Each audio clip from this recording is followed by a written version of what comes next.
हाँ जी, नमस्कार।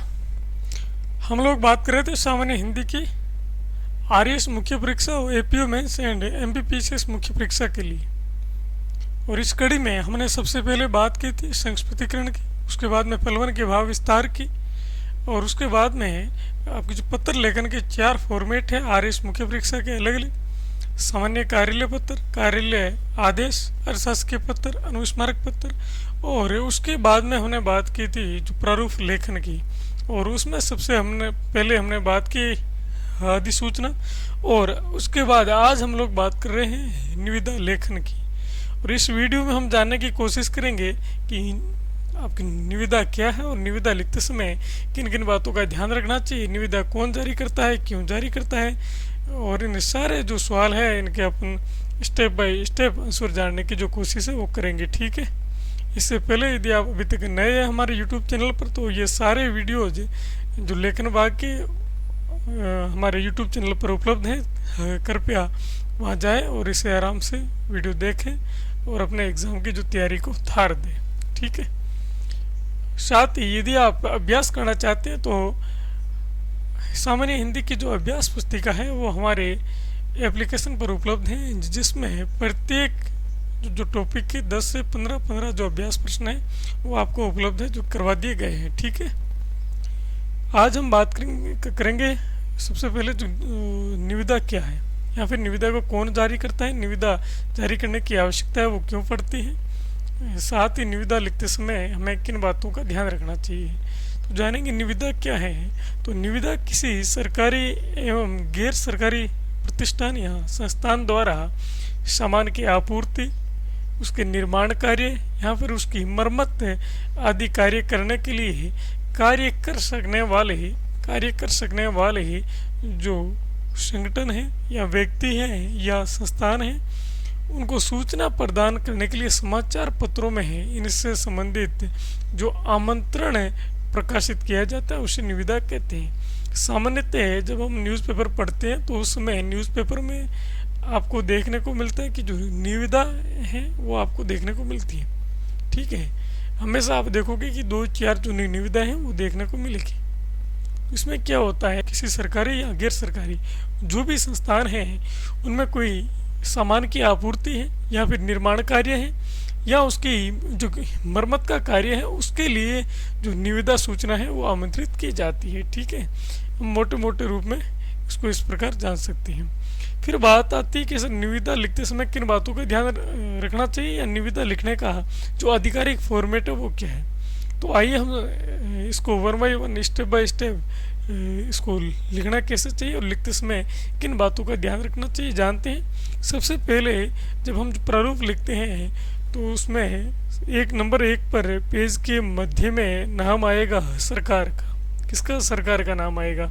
अब सरकार का नाम में किस सरकार का नाम आएगा, तो यदि केंद्र सरकार के किसी कार्यालय द्वारा ये निविदा सूचना आमंत्रण की सूचना प्रकाशित की जाती है तो भारत सरकार का नाम आएगा। यदि राज्य सरकार होगी तो यह राज्य सरकार का नाम आएगा। ठीक है। यदि आप एमपीपीसीएस मेंस दे रहे हैं तो मध्य प्रदेश सरकार का नाम आएगा। यदि राजस्थान का आरएएस दे रहे हैं और राजस्थान के किसी कार्यालय से ये पूछा गया तो आपके सबसे ऊपर आएगा राजस्थान सरकार। ठीक है। नंबर 2 पर आएगा कार्यालय का नाम, जो कार्यालय ये जारी कर रहा है उस कार्यालय का नाम में पता आएगा नंबर 2 पर पेज के मध्य में भारत सरकार के नीचे। ठीक है। नंबर 3 पर आएगा पत्र क्रमांक, और ये पत्र क्रमांक है ये आपका लिखा जाएगा नंबर 3 पर पेज के बाईं ओर, इसके किस ओर? बाईं ओर। ठीक है। यहाँ पर आप देख पा रहे हो पेज के बाईं ओर या पत्र क्रमांक है वो लिखा जा रहा है। ठीक है। और पत्र क्रमांक लिखते समय पहले पत्र क्रमांक जो शब्द है वो लिखना है, फिर अलफ, फिर आपको अपूर्ण विराम चिन्ह का प्रयोग करना है, फिर जो कार्यालय के आद्य अक्षर, फिर विकल्प चिन्ह, फिर स्थान के आद्य अक्षर, फिर वर्ष, फिर विकल्प चिन्ह, और फिर जो निविदा सूचना संख्या है वो आपको लिखना है। ये आप सब विवेक से लिख सकते हो, जैसे कि 2, 4, 5 या 20, 25 जो भी लिखना चाहो लिख सकते हो।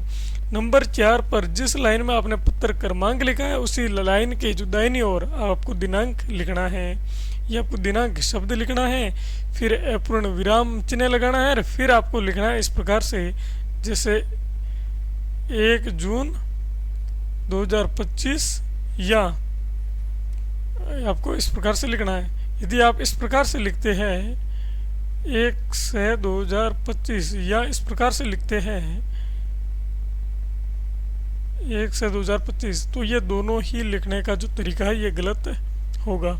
सबसे यदि मैं जो प्रमाणिक तरीके की बात करूं तो ये इस प्रकार से लिखा जाएगा 1 जून 2025, दिनांक 1 जून 2025। आपको इस प्रकार से मुख्य परीक्षा में लिखने का काम करना है। अब नंबर 5 की बात करें तो पेज के मध्य में जिस लाइन में आपने पत्र क्रमांक और दिनांक लिखा है उससे जस्ट नीचे वाले लाइन में आपको निविदा सूचना संख्या लिखना है, और उसके बाद में नंबर 6 पर आपका आएगा मध्य भाग। मध्य भाग हमेशा आपको जो तालिका मेड करना है, यानी जिस कार्य के लिए आप निविदा आमंत्रण कर रहे हैं उस कार्य के विवरण देने के लिए आपको जो तालिका बनाना है, ठीक है। और उस तालिका में जो कि होगा क्या क्या लिखना क्या क्या है, तो उस तालिका में 1 नंबर आएगा आपका जो क्रम संख्या, 2 नंबर पर कार्य का विवरण, 3 नंबर पर जो निविदा शुल्क, निविदा जो प्रपत्र शुल्क, और नंबर 4 पर आपका आएगा अनुमानित लागत। अनुमानित लागत यदि लाखों में है तो आप यहाँ पर नीचे लिख सकते हो लाखों में, और उसके बाद में आएगी आपकी जो ध्रुव राशि। अब बात आती है कि सर आपकी यहाँ जो ध्रुव राशि है वो कितनी रहेगी, तो जो ध्रुव राशि है वो ये जो कार्य की अनुमानित लागत है उसका 2% रहने वाली है। यानी यहाँ पर आपको जो अनुमानित लागत है वो ऐसी लिखना है जिसका आसानी से आप जो ध्रुव राशि 2% निकाल कर लिख सको। कहीं यह ना हो जाए कि आप इस जो ध्रुव राशि को निकालने में भी आप जोड़ भाग करते आप अपना टाइम वेस्ट करें। तो यानी 1 लाख यदि अनुमानित लागत है, 1 लाख यदि अनुमानित लागत मैं बात करूँ तो यहाँ 1 लाख है, तो यहाँ ध्रुव राशि आपकी आएगी 2000 रुपये। कितनी आएगी? 2000 रुपये। कार्य की अवधि फिर आपको कितनी लिखनी है? कार्य की अवधि आप अपने अनुसार स्वविवेक से लिख सकते हो, जैसे 6 माह है, 2 माह है, 1 वर्ष है, अपने अकॉर्डिंग अपन लिख सकते हैं। यह हो गया नंबर 6। अब नंबर 7 पर बात करें तो ये कार्य विवरण देने के बाद आपको आवश्यक शर्तें हैं वो लिखना है नीचे। फिर आपको हेडिंग लगाना है आवश्यक शर्तें, और फिर आपको नंबर 1 लगाते हुए लिखना है सशर्त निविदा मान्य नहीं होगी। नंबर 2 पर विलम्ब से प्राप्त निविदा तथा मोरबंद तरीके से प्राप्त न होने वाली निविदा मान्य नहीं होगी। नंबर 3 पर निविदा प्रपत्र शुल्क व जो अमानत राशि रोकड़ या डिमांड ड्राफ्ट द्वारा जमा करानी होगी। नंबर 4 पर किसी भी निविदा को आंशिक या पूर्ण रूप से स्वीकृत या अस्वीकृत करने का पूर्ण अधिकार अधोलिखित अधिकारी को होगा। यानी जो निविदा है उसको स्वीकृत या अस्वीकृत करने का जो पूर्ण अधिकार है वो अधोलिखित अधिकारी है उसको होगा। यानी जो निविदा आमंत्रित करने वाले जो अधिकारी हैं उसके पास ये अधिकार होगा कि वह निविदा को कभी भी निरस्त कर सकता है या उसको आंशिक निरस्त या फिर पूर्ण रूप से भी निरस्त कर सकता है। यह अधिकार किसके पास होगा? निविदा आमंत्रित करने वाले अधिकारी के पास होगा। और नंबर 8 पर पेज के आपके दाहिनी ओर क्या लिखा जाएगा? निविदा आमंत्रित करने वाले अधिकारी का हस्ताक्षर और जो पदनाम है वो लिखा जाएगा नंबर 8 पर। ये जो निविदा का फॉर्मेट है आपके सामने मैंने रखा, और इस प्रकार से ही आपको लिखना है। जो निविदा का फॉर्मेट है, सबसे पहले सरकार का नाम, नंबर 2 पर उसके नीचे वाली लाइन में कार्यालय का नाम, नंबर 3 पर आपके यहाँ रहेगा पत्र क्रमांक, और पत्र क्रमांक वाली लाइन में नंबर 4 पर उसके सामने लिखा जाएगा दिनांक, और नंबर 5 निविदा सूचना संख्या, नंबर 6 आपका मध्य भाग आएगा। मध्य भाग में आपको जो तालिका का निर्माण करना है, और तालिका में पहले आपकी जो कि क्रम संख्या रहेगी, फिर कार्य या सामग्री का विवरण होगा, फिर निविदा जो प्रपत्र शुल्क है उसका विवरण देना है, फिर कार्य की जो अनुमानित लागत है वो लिखना है, फिर इसकी जो आपकी ध्रुव राशि है वो लिखना है, और फिर कार्य अवधि आपको लिखना है। फिर मैं यदि बात करूँ तो नंबर 7 पर जो आवश्यक शर्तें हैं उसका उल्लेख आपको करना है। और ये आवश्यक शर्तें ना ये आप रट लो, ये सेम टू सेम आपको निविदा यदि आ जाए तो यही लिखना है।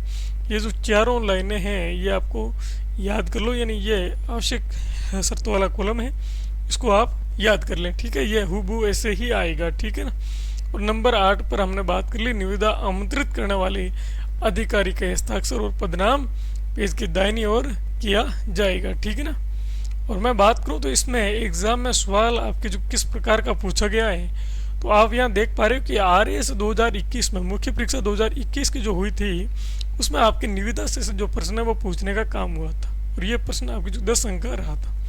पूछा गया था कि नगर विकास न्यास भरतपुर के अधिशासी अभियंता की ओर से सेवर के पास नाले पर पुलिया बनवाने के लिए निविदा सूचना का प्रारूप प्रस्तुत कीजिए। ठीक है। इसमें जब सवाल अपना एग्जाम हॉल में आपके सामने हो तब आपको जो दो बातों का ध्यान रखना है। एक तो निविदा आमंत्रित करने वाला जो अधिकारी है उसकी पहचान करना है, यानी कौन कर रहा है ये पहचान करना है। फिर जो कार्य है वो क्या है, तो यहाँ जो आमंत्रित करने वाला जो अधिकारी है वो अधिशासी अभियंता नगर विकास न्यास भरतपुर है और कार्य है सेवर के पास नाले पर पुलिया निर्माण। ठीक है। ये आपके पास आ गया। फिर आपको जो निविदा है वो लिखने का काम करना है। यहाँ आप देख पा रहे हो ये जो भारत सरकार, ये आपने जो राजस्थान सरकार के भू प्रबंधन आयुक्त हैं उनके द्वारा ये निविदा है वो जारी की गई है। यहाँ आप देख पा रहे हो ये। ठीक है ना। इस प्रकार से लिखा जाता है। और यहाँ जो दिनांक है वो आपको इस प्रकार से लिखना है। हस्ताक्षर है वो आपको कह गए लिखना है, यानी आपको नाम दिया हुआ नहीं होगा। इस स्थिति में आपको जो कि काल्पनिक नाम के रूप में कह गए लिखना है और नीचे पदनाम का उल्लेख करना है। ठीक है ना। इस प्रकार से ये जो आप एक सवाल है वो देख पा रहे हो, ये अभ्यास पुस्तिका सवाल नंबर 2 है कि प्राचार्य राजकीय स्नातक महाविद्यालय धोरीमना की ओर से कक्षा कक्ष हेतु फर्नीचर आपूर्ति बाबत निविदा प्रारूप तैयार कीजिए। सबसे पहले सरकार का नाम, फिर कार्यालय का नाम, फिर पत्र क्रमांक, फिर जो दिनांक, निविदा सूचना संज्ञा और मध्य भाग। ठीक है। और मध्य भाग में जो तालिका है इसका निर्माण करना है और इसमें जो सूचना है यानी जो कार्य है, कार्य का विवरण हमें इस प्रकार से लिखना है। फिर इस प्रकार से एक खास बात यह है कि निविदा आमंत्रित करते समय जो तीन आपकी जो रहेगी उसमें दिनांक रहेगी उसका आपको उल्लेख अनिवार्य रूप से करना है। एक तो निविदा के लिए आवेदन कब से कब तक लिए जाएंगे और एक निविदा कब खोली जाएगी। ठीक है। तो यहाँ पर हमने उल्लेख कर दिया है कि निविदा प्रपत्र शुल्क ₹1100 लेखा शाखा में जमा कराकर दिनांक 30 मई 2025 से कार्यालय समय में प्राप्त किए जा सकता है और भरे हुए निविदा प्रपत्र में धरोहर राशि लेखा शाखा में दिनांक 10 जून 2025 तक अपराह्न 5 बजे तक जमा करवाए जा सकते हैं। और निविदाएं समस्त निविदादाताओं के समक्ष केंद्रीय सभागार में कारागार मुझे भाई मिस्टेक निकल गया है, केंद्रीय सभागार में दिनांक 11 जून 2025 को सुबह 10 बजे खोली जाएगी। यानी ये आपको ये ना लाइन है ये आपको अवश्य लिखना है और उसके बाद में आवश्यक शर्तें हैं उसका उल्लेख करना है। आवश्यक शर्तों में हमने बात कर ली, ये लाइनें हमें हुबहू लिखना है। फिर यहाँ पर जारी करने वाले अधिकारी का हस्ताक्षर और जो पदनाम है उसका जो पेज के आपके दाहिनी ओर है वो उल्लेख किया जाएगा। ठीक है। हस्ताक्षर और पदनाम लिखा जाएगा। तो इस प्रकार हमने देखा कि जो निविदा है उसको आपको किस प्रकार से लिखना है और निविदा में आप अच्छी तरह इस फॉर्मेट को फॉलो करते हुए 7.5 से 8 अंक है वो निश्चित रूप से पा सकते हैं। ठीक है। तो मैं यदि कहूँ तो आपको ये जो निविदा का फॉर्मेट है वो आसानी से समझ में आ गया होगा। अब इनके अभ्यास के लिए आप हमारे जो टेलीग्राम चैनल है स्मृति सिविल सर्विस के नाम से उस पर जाइए और इसके 5 अभ्यास प्रश्न वो हमने अपलोड कर रखे हैं, तो उनके माध्यम से आप अभ्यास अवश्य करें। Thank you so much. मुझे आशा और उम्मीद है कि आपको निविदा का जो प्रारूप है वो अच्छी तरह समझ में आ गया होगा। एक बार फिर से थैंक यू सो मच। मिलते हैं अगली क्लास में।